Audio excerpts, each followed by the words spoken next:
Hello students, तो next topic है potassium permanganate. Potash भी इसको कहते हैं, लाल दवा भी कहते हैं। लोकल लैंग्वेज में आप लोग सुने होंगे लाल दवा, तो वो पोटेशियम परमैंगनेट ही होता है। क्या इसका नाम है? Potassium permanganate.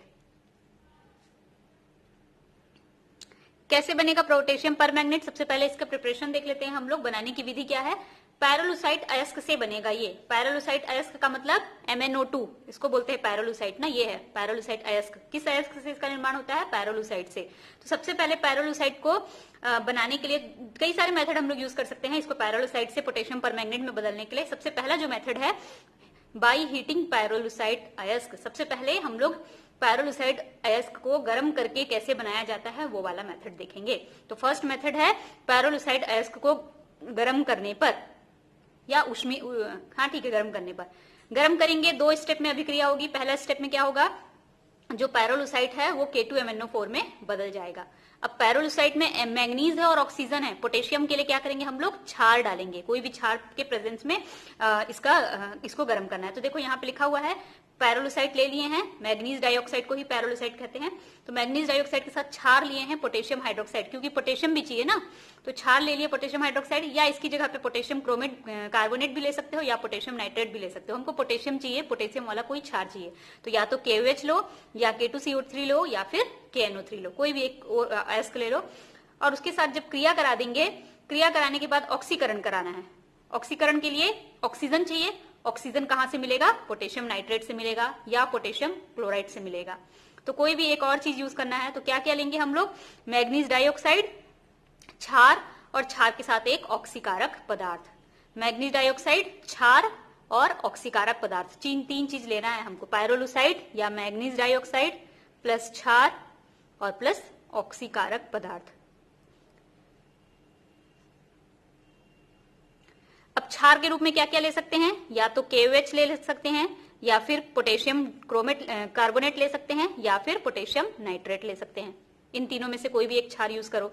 और ऑक्सीकारक पदार्थ के रूप में या तो पोटेशियम नाइट्रेट यूज करें या फिर पोटेशियम क्लोरेट KClO3, कोई भी, ठीक है। तो देखो मैग्नीज डाइऑक्साइड तो चाहिए ही, क्योंकि यहाँ पे मैग्नीज है, ऑक्सीजन है। पोटेशियम हाइड्रोक्साइड या पोटेशियम कार्बोनेट या पोटेशियम नाइट्रेट जो क्षार है वो क्यों चाहिए? क्योंकि हमको यहाँ पोटेशियम भी चाहिए, ठीक है। पोटेशियम के लिए हम लोग यहाँ पे क्षार का यूज कर रहे हैं। और ऑक्सीकारक पदार्थ क्यों चाहिए? ऑक्सीजन, जो यहाँ पे ऑक्सीजन हमको है ये चाहिए इसके लिए। तो सबसे पहले क्या होगा? जो ऑक्सीकारक पदार्थ है वो टूटेगा और टूट करके नवजात ऑक्सीजन उत्पन्न करेगा। अब ये नवजात ऑक्सीजन ऑक्सीकरण की क्रिया में भाग लेगा। फिर मैग्नीज डाइऑक्साइड को क्षार के साथ गर्म करेंगे, ये जो नवजात ऑक्सीजन बना है ये इसके साथ क्रिया करेगा और बन जाएगा K2MnO4। K2MnO4 मतलब क्या है? Potassium magnet. ये पोटेशियम परमैंगनेट है। KMnO4, एक पोटेशियम है तो क्या नाम है? Potassium permanganate. और अगर दो पोटेशियम है तो क्या नाम है? Potassium magnet. केवल ना पोटेशियम मैग्नेट, नोट कर लेना आप लोग। दूसरे अभी तो पोटेशियम मैग्नेट बना, हम लोग को बनाना क्या है? Potassium permanganate. K2MnO4 तो बन गया, लेकिन अपने को बनाना है KMnO4। तो अब हमको यहाँ से एक पोटेशियम हटाना पड़ेगा। तो एक पोटेशियम हटाने के लिए क्या करेंगे? नेक्स्ट स्टेप में, स्टेप सेकंड में पोटेशियम मैग्नेट का कर देंगे ऑक्सीकरण। पोटेशियम मैग्नेट को ऑक्सीकरण करने के लिए क्या क्या चाहिए? पोटेशियम मैग्नेट जो बना है वो लेंगे, कार्बन डाइऑक्साइड उसमें डालेंगे और कार्बन डाइऑक्साइड के साथ साथ उसमें क्लोरीन या फिर O3 ओजोन का प्रवाह करेंगे। तो सबसे पहले स्टेप में मैग्नीज डाइऑक्साइड, क्षार और ऑक्सीकारक पदार्थ लिए। इन तीनों की क्रिया से गर्म करने से क्या बना? पोटेशियम मैग्नेट बना। अब पोटेशियम मैग्नेट का क्या करना है? ऑक्सीकरण। ऑक्सीकरण करने के लिए कार्बन डाइऑक्साइड लेंगे, क्लोरीन लेंगे या फिर क्लोरीन की जगह पे ओजोन ले सकते हैं, ठीक है। तो नेक्स्ट स्टेप देखते हैं क्या होगा रिएक्शन। देखो पोटेशियम मैग्नेट है, तो अब हम लोग पोटेशियम मैग्नेट को क्या किए? सबसे पहले गर्म किए। नहीं, ये नहीं है। पोटेशियम मैग्नेट के साथ कार्बन डाइऑक्साइड मिक्स करना था, तो पोटेशियम मैग्नेट के साथ कार्बन डाइऑक्साइड मिक्स किया, ये किसमें बदल गया? पोटेशियम परमैंगनेट में। K2CO3 वापस मिल गया, मैग्नीज डाइऑक्साइड वापस मिल गया, जिससे बना था वो चीजें वापस हम लोगों को प्राप्त हो गई। इसको छान करके अलग कर लेंगे, ये हमारा प्रोडक्ट बन गया। यही तो बनाना था पोटेशियम परमैंगनेट। या फिर क्या कर सकते हैं? इसके साथ क्लोरीन या ओजोन की क्रिया करा दिए, तो क्लोरीन की क्रिया करा दो, KCl बाहर निकल जाएगा, पोटेशियम परमैंगनेट बन जाएगा। ओजोन की क्रिया करा दो, KOH बाहर निकल जाएगा, पोटेशियम परमैंगनेट बन जाएगा। तो इस तरह से पोटेशियम परमैंगनेट बनता है पैरालुसाइट अयस्क को गर्म करने से, ठीक है। नेक्स्ट है दूसरा मेथड क्या है बनाने का? औद्योगिक विधि, जो उद्योगों में यूज की जाती है जिस विधि को, मैग्नीज डाइऑक्साइड वही पैरोलुसाइट को ही लेना है और उसका क्या करेंगे, विद्युतीय ऑक्सीकरण करेंगे। तो मैग्नीज डाइऑक्साइड का जब ऑक्सीकरण करते हैं KOH और KNO3, ये पहला स्टेप सेम है ना, यही वाला पहला स्टेप यही वाला है। मैग्नीज डाइऑक्साइड में KOH मिलाओ, K2 ऑक्सीजन मिलाओ और K2MnO4 बनेगा। फर्स्ट स्टेप यही है। फर्स्ट स्टेप के बाद सेकंड स्टेप में ऑक्सीकरण करना है। तो दूसरे स्टेप में देखो क्या कर रहे हैं, विद्युतीय ऑक्सीकरण। तो यहाँ पे क्या बना था, इसको ऐसे भी लिख सकते हैं K2MnO4, या तो MnO4 2- लिखो या फिर K2MnO4 लिखो, क्योंकि दो के पोटेशियम जुड़ा है। दो पोटेशियम मतलब +1 एक पोटेशियम पे होता है, तो दो पोटेशियम पे कितना हो जाएगा, +1 +1 +2। तो जब पोटेशियम हटाओगे तो ये पूरे कंपाउंड में क्या आएगा, -2, इसलिए वैसे मैंने लिखा है ना। तो K2MnO4 यहाँ बन गया, K2MnO4। अब इसका क्या करना है, विद्युतीय ऑक्सीकरण। कैथोड एनोड लगा दो, विद्युत ऊर्जा प्रवाहित करेंगे। ये क्या करेगा, एक इलेक्ट्रॉन निकाल देगा। तो यहाँ पे 2 माइनस था, एक इलेक्ट्रॉन निकाल देगा, तो क्या आएगा, 1 माइनस। माइनस का मतलब क्या होता है, इलेक्ट्रॉन। तो यहाँ 2 इलेक्ट्रॉन है, उसमें से एक इलेक्ट्रॉन बाहर निकल गया, कि MnO4 माइनस बन गया। तो अब यहाँ 1 माइनस है, तो 1 प्लस इसके साथ जुड़ेगा, तो 1 पोटेशियम जोड़ेंगे, बन गया पोटेशियम परमैंगनेट, है ना। तो ये था, मतलब शुरू में क्या किए, मैग्नीज डाइऑक्साइड लिए। मैग्नीज डाइऑक्साइड को जो पहला विधि था गर्म करने वाला जैसा, उसी से पोटेशियम मैग्नेट में बदले। ये मैग्नेट में बदल गया। अब मैग्नेट का क्या किए, ऑक्सीकरण किए, विद्युतीय ऑक्सीकरण किए, तो वो परमैग्नेट में बदल गया। तो ये है पैरोलुसाइट। पैरोलुसाइट से मैग्नेट आयन, मैग्नेट आयन से परमैग्नेट आयन। पोटेशियम लगा दोगे तो हो जाएगा पोटेशियम मैग्नेट, और यहाँ पोटेशियम लगा दोगे तो पोटेशियम परमैग्नेट। ठीक है, यहाँ पे गर्म करना है और यहाँ पे विद्युतीय ऑक्सीकरण। नेक्स्ट तीसरा मेथड क्या है, लैब मेथड। लैब मेथड में कैसे बनाएंगे, यानी कि प्रयोगशालाओं में हम कैसे बनाते हैं, तो पर ऑक्सो डाइसल्फेट के द्वारा ऑक्सीकरण करके बनाते हैं। सेम स्टेप वैसे ही, सेम स्टेप नहीं, यहाँ पे थोड़ा डिफरेंट है। मैग्नीज क्लोराइड लेंगे, उसका क्रिया पोटेशियम पर ऑक्सो डाइसल्फेट से कराएंगे और बन जाएगा पोटेशियम परमैंगनेट, और H2SO4 बाहर, क्लोरीन बाहर। ठीक, मैग्नीज क्लोराइड डाइक्लोराइड है, क्लोरीन पे -1 होता है, यहाँ पे 2 क्लोरीन है तो कितने बार -1, 2 बार, तो क्या हो गया -2। तो मैग्नीज पे क्या आएगा, +2। इसलिए अगर मैं क्लोरीन को ना लिखूं तो मैग्नीज में +2 लगाया है मैंने ना।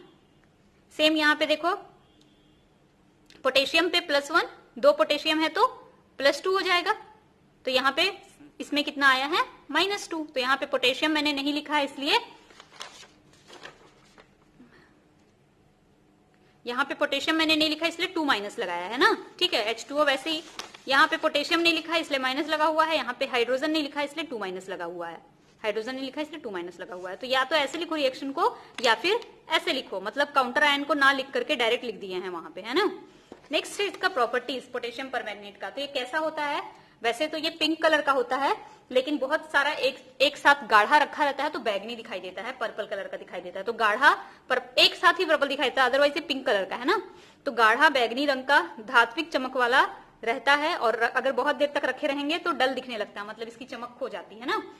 पानी में बहुत अच्छे से विलय नहीं होता है, लेकिन फिर भी घुल जाता है।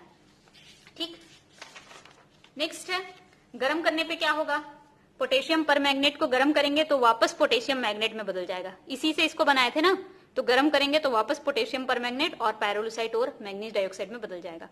क्षार के साथ क्रिया कराएंगे तो क्षार के साथ क्रिया करके वापस पोटेशियम मैग्नेट में बदल जाएगा। पोटेशियम परमैंगनेट को गर्म करेंगे, पोटेशियम मैग्नेट बनेगा। पोटेशियम परमैंगनेट को क्षार के साथ क्रिया कराएंगे, पोटेशियम मैग्नेट में बदल जाएगा। संरचना इसकी कैसी होती है, तो इसकी संरचना देखो, यहाँ पे मैंने लिखा है sp3 संरचना होती है, टेट्राहेड्रल बनता है। एक्चुअली sp3 आजकल अब ये और ज्यादा मतलब रिसर्च के बाद अभी क्लियर हो गया है कि इसमें D3S संकरण होता है, D3S संकरण। ये ना बुक्स में अभी भी ये लिखा हुआ आ रहा है, लेकिन अब ये मतलब रिसर्च के बाद ये पता चला है कि D3S संकरण होता है। ये नाम सुने नहीं है आप लोग, तो एक बार मैं समझा दूंगी। sp3 भी समझा दूंगी कि अगर sp3 आपको सोचना है तो कैसे सोच सकते हैं, और D3S भी समझा दूंगी, लेकिन अब ये यही वाले संकरण को मानते हैं। ठीक, लेकिन कई बुक्स में अभी भी यही लिखा हुआ है, एनसीईआरटी में भी यही लिखा हुआ आ रहा है, तो मैंने इसको लिखा है। ठीक, तो देखो क्या है, सबसे पहले तो ऑक्सीकरण संख्या निकालना पड़ेगा मैग्नीज का। आप लोग ऑक्सीकरण संख्या निकालना पिछले साल सीखे हैं। तो यहाँ पे देखो पोटेशियम परमैंगनेट है, पोटेशियम है, मैग्नीज है और ऑक्सीजन है। घात में कुछ नहीं लगा है तो यहाँ पे 0। पोटेशियम का +1 होता है, मैग्नीज का हम लोग को ज्ञात करना है, पता करना है, और ऑक्सीजन 4 है और ऑक्सीजन का होता है -2। तो ये +1, मैग्नीज अभी भी वैसे ही लिख दे रही हूं, 4 2 जा 8, तो यहां हो जाएगा -8।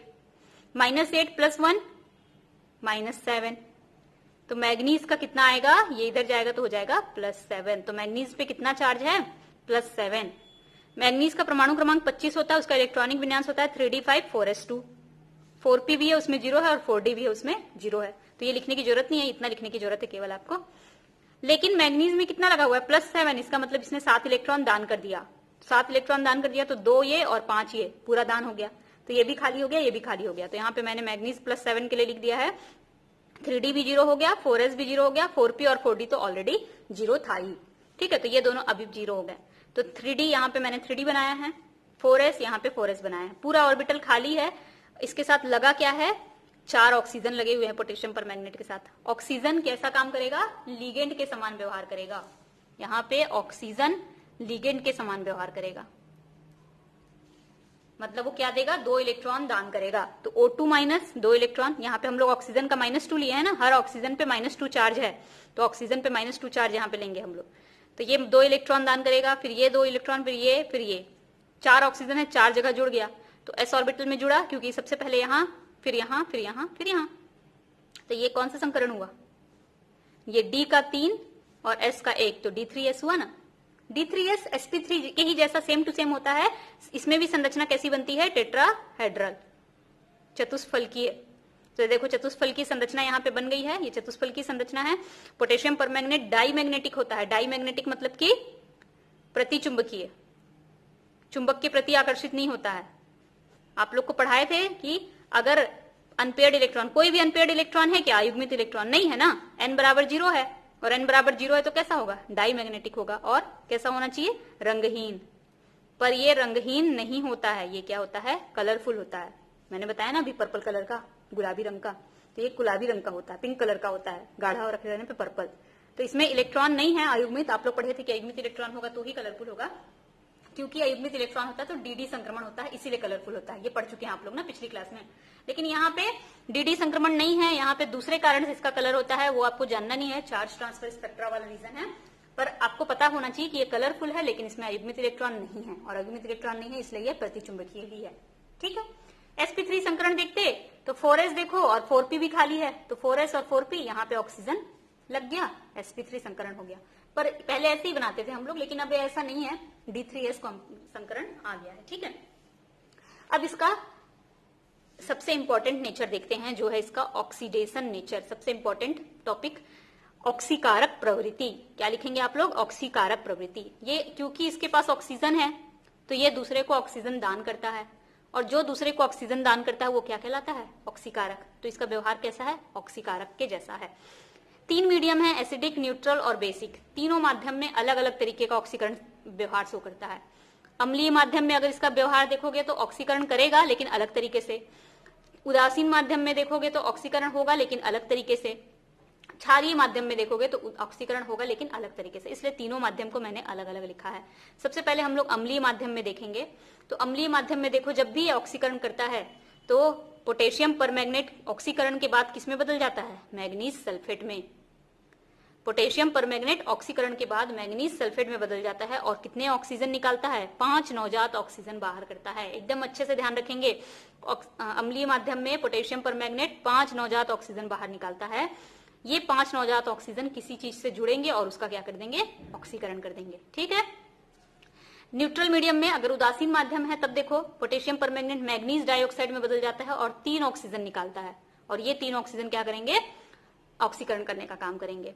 तो यहाँ 5 ऑक्सीजन था, यहाँ 3 ऑक्सीजन है, तो किसका ज्यादा है ऑक्सीकरण क्षमता, 5 वाले का, और 3 वाले का क्या है, कम है। तो ये सबसे ज्यादा अम्लीय माध्यम में ऑक्सीकरण होता है। ठीक है, फिर न्यूट्रल हो गया। बेसिक में पोटेशियम परमैंगनेट पोटेशियम मैग्नेट में बदल जाता है और एक ही ऑक्सीजन निकालता है, तो इसकी ऑक्सीकरण क्षमता क्या हो जाएगी, सबसे कम। तो क्षारीय माध्यम में सबसे कम ऑक्सीकारक, अम्लीय में, उदासीन में उससे ज्यादा, और अम्लीय में सबसे ज्यादा ऑक्सीकारक। क्यों, क्योंकि अम्लीय में 5 नवजात ऑक्सीजन देता है, उदासीन में 3, और क्षारीय में 1 नवजात ऑक्सीजन देता है। ये सब पॉइंट को नोट करना है। ठीक है, इसी को हम लोग और कैसे लिख सकते हैं, कैसे लिख सकते हैं, देखो पोटेशियम परमैंगनेट है, यहाँ पे मैग्नीज +7 के फॉर्म में था, हम लोग यहाँ पे निकाल चुके हैं, तो यहाँ मैंने मैग्नीज +7 लिख दिया। पोटेशियम और ऑक्सीजन को नहीं लिखे इसलिए मैग्नीज को +7, और यहाँ पे मैग्नीज सल्फेट में बदल जा रहा है। मैग्नीज सल्फेट में मैग्नीज पे +2 चार्ज आता है, तो +7 से +2 में गया, मतलब कि इसने कितने इलेक्ट्रॉन ग्रहण किए,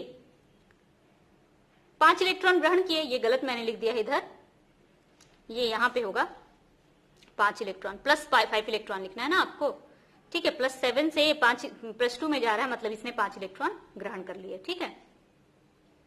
इलेक्ट्रॉन का ग्रहण करना क्या कहलाता है? अपचयन। तो इसका मतलब इसका क्या हो गया? मैग्नीज का अपचयन। अब मैग्नीज का अपचयन हो गया मतलब इसने 5 इलेक्ट्रॉन किसी से ग्रहण किए होंगे, किसी ने इसको 5 इलेक्ट्रॉन दिया होगा, तो जिसने भी इसको 5 इलेक्ट्रॉन दिया उसका क्या हो गया? ऑक्सीकरण। तो ये किसी और का क्या कर देता है? ऑक्सीकरण। कैसे करता है? या तो उसमें ऑक्सीजन को जोड़ेगा या तो उससे 5 इलेक्ट्रॉन ले लेगा। सेम उदासीन माध्यम में यहाँ +7 था, यहाँ मैग्नीज डाइऑक्साइड मतलब +4 में बदल रहा है, यानी इसने कितने इलेक्ट्रॉन लिए हैं? 3 इलेक्ट्रॉन लिए हैं। तो इलेक्ट्रॉन लिया मतलब इसका रिडक्शन हुआ, और इसका रिडक्शन हुआ तो सामने वाले का क्या हो गया? अपचयन। यहाँ पे मैग्नीज +7 से +6 में जा रहा है, मतलब 1 इलेक्ट्रॉन ले रहा है। तो यहाँ 5 इलेक्ट्रॉन सबसे ज्यादा इलेक्ट्रॉन लेता है, मतलब सबसे ज्यादा ऑक्सीकरण करता है। यहाँ 3 इलेक्ट्रॉन लेता है, मतलब कम ऑक्सीकरण करता है, और यहाँ पे सबसे कम ऑक्सीकरण करता है। तो आपको ये ध्यान रखना है कि ऑक्सीकारक प्रवृत्ति शो करता है, और अम्लीय माध्यम में पोटेशियम परमैंगनेट मैग्नीज सल्फेट में बदल जाता है, 5 नवजात ऑक्सीजन देता है, या फिर +7 से +2 में चला जाता है, 5 इलेक्ट्रॉन ग्रहण करता है। उदासीन माध्यम में पोटेशियम परमैंगनेट मैग्नीज डाइऑक्साइड में बदल जाता है, 3 ऑक्सीजन देता है, या फिर +7 से +4 में बदल जाता है, 3 इलेक्ट्रॉन ग्रहण करता है। क्षारीय माध्यम में पोटेशियम परमैंगनेट पोटेशियम मैग्नेट में बदल जाता है, 1 नवजात ऑक्सीजन देता है, या फिर +7 से +6 में बदल जाता है, 1 इलेक्ट्रॉन ग्रहण करता है, ठीक है। अब बारी बारी से सारे माध्यम का एग्जाम्पल भी हम लोग देखेंगे। तो सबसे पहले हम लोग देखेंगे अम्लीय। अच्छा, एक और चीज, हर माध्यम में अलग अलग तुल्यांकी भार आता है, तुल्यांकी भार निकालना होता है हर माध्यम के लिए। तो देखो तुल्यांकी भार का मतलब क्या है? आणविक द्रव्यमान बटे इलेक्ट्रॉनों की संख्या, ये होता है आणविक द्रव्यमान का सूत्र। इलेक्ट्रॉनों की संख्या या संयोजकता भी बोल सकते हो, या दिए गए इलेक्ट्रॉनों की संख्या या लिए गए इलेक्ट्रॉनों की संख्या, दोनों लिख सकते हो यहाँ पे ना। आणविक द्रव्यमान, अब आणविक द्रव्यमान पोटेशियम परमैंगनेट का कैसे पता करेंगे? तो पोटेशियम का द्रव्यमान कितना होता है?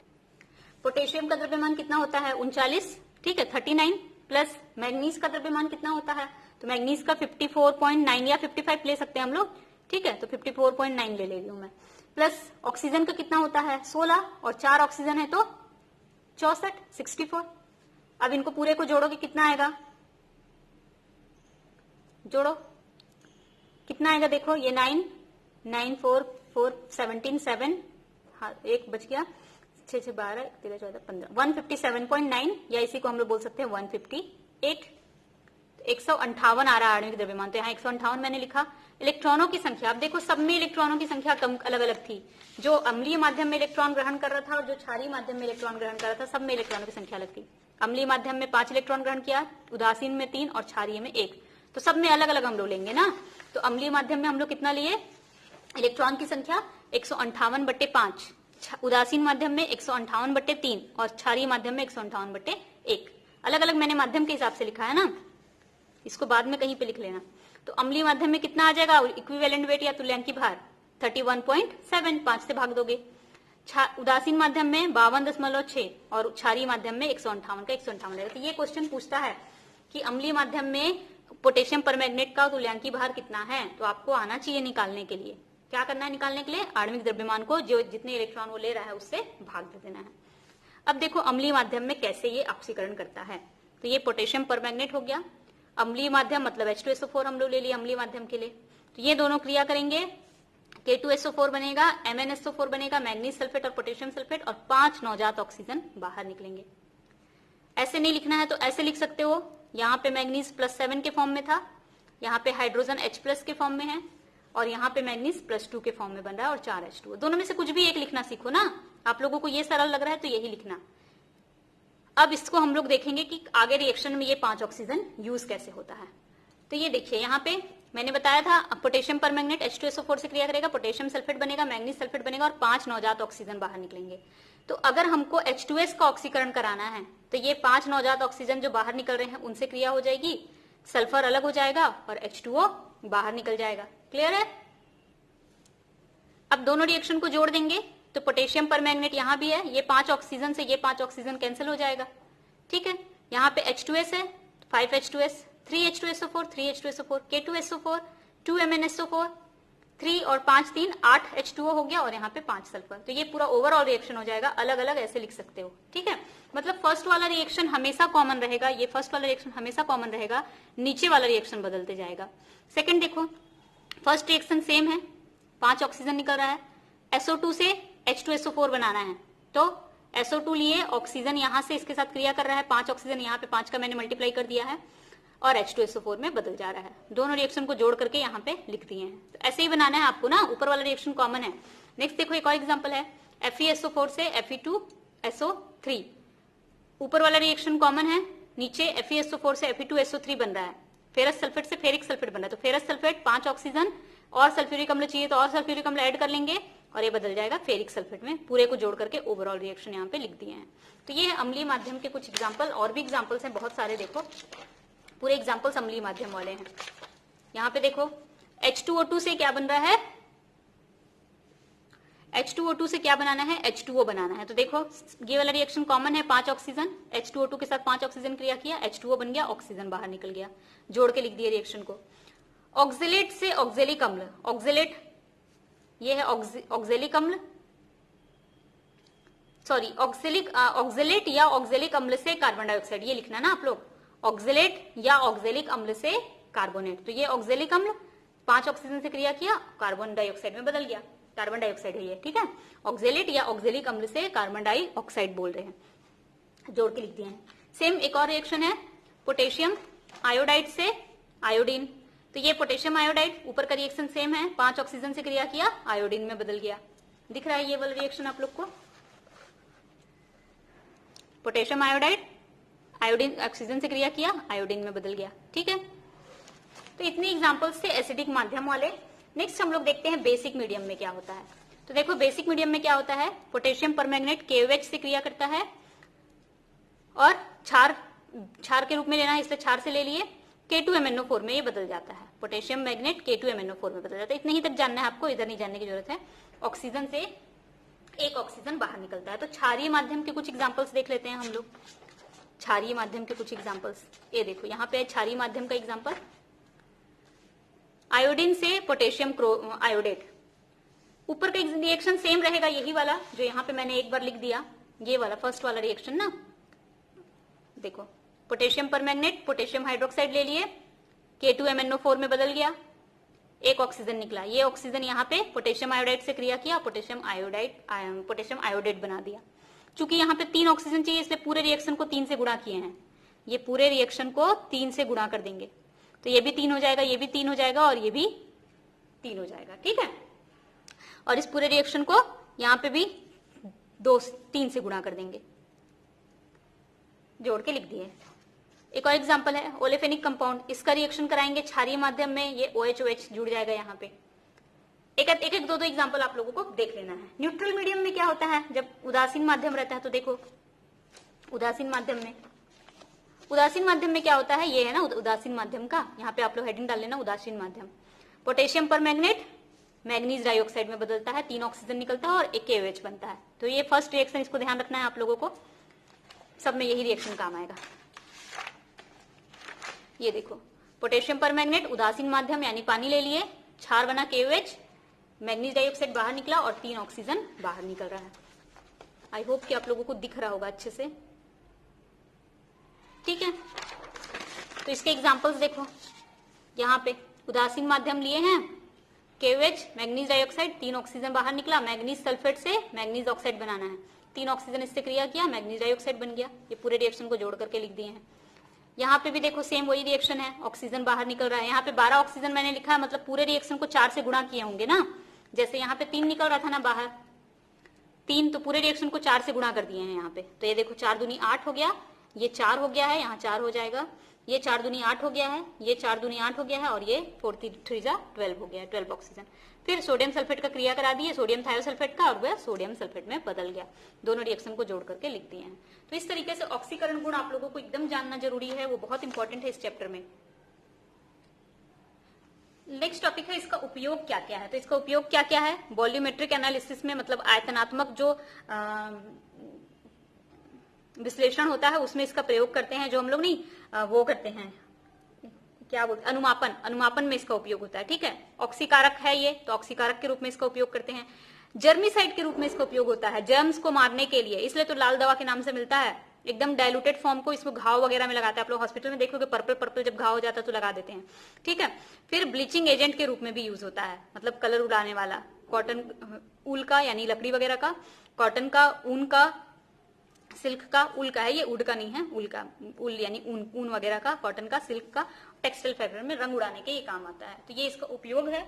अच्छा, एक और चीज मैं बताना भूल गई थी, पोटेशियम परमैंगनेट मैंने बताया गुलाबी रंग का होता है और ये गाढ़ा रंग तो बैगनी दिखाई देता है, लेकिन जो पोटेशियम मैग्नेट है ये तो परमैंगनेट था, मैग्नेट से ही ये बनता है ना, ये ग्रीन कलर का होता है ना, तो ध्यान रखना इसको गर्म करने से, ये पर्पल वाले को गर्म करेंगे तो ये ग्रीन में बदल जाता है। ठीक, तो इतना इसमें इंपॉर्टेंट चीज था।